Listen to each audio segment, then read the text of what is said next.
and do not die except in the condition of submission. Now, what does that mean? Do not die except in the condition of submission. It means lead your life in such a way that, as you know, death can overtake you at any time. If it were to overtake you right now, would you be amongst those who are submitters unto your own Creator? If the answer is yes, then you are very fortunate. Like I said yesterday, we have profiles on Facebook and Twitter and Google Plus and whatever else and WhatsApp and so on.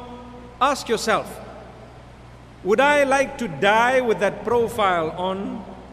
If I were to die today and people saw the profile and my messages and what I said and all the statuses that were put up and all the messages and the pictures that I shared and whatever else I had, would I really be proud of myself?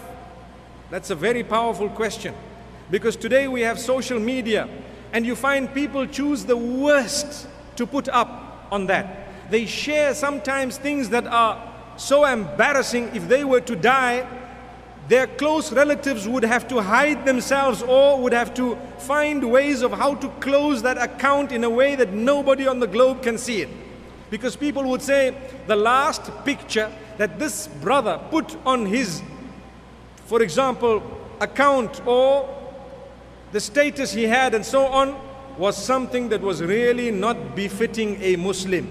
May Allah protect us. So my brothers and sisters, it's an open call. You're a good Muslim, make sure you portray yourself as a good Muslim. Live that. Someone might say, why must I do it if I'm just showing people? You are not showing people.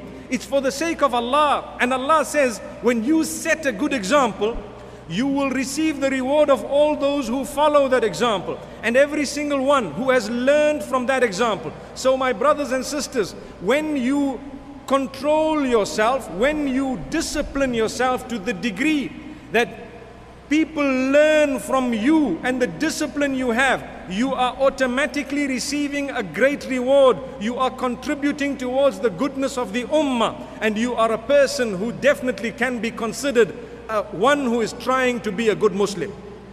Because if we were to set a bad example, and if we were to be people who others have followed and that has led them to destruction, then we will definitely be at a great loss. We cannot call ourselves good people. This is why when a sin is committed in private, there is a greater chance of the mercy of Allah subhanahu wa ta'ala than when a sin is committed openly. So much so that Muhammad sallallahu alayhi wasallam has told us that people will continue to have that flicker of goodness for as long as they do not openly transgress.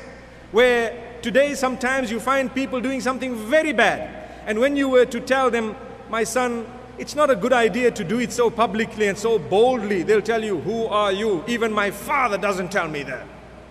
Well, then I need to talk to your father. Allahu Akbar.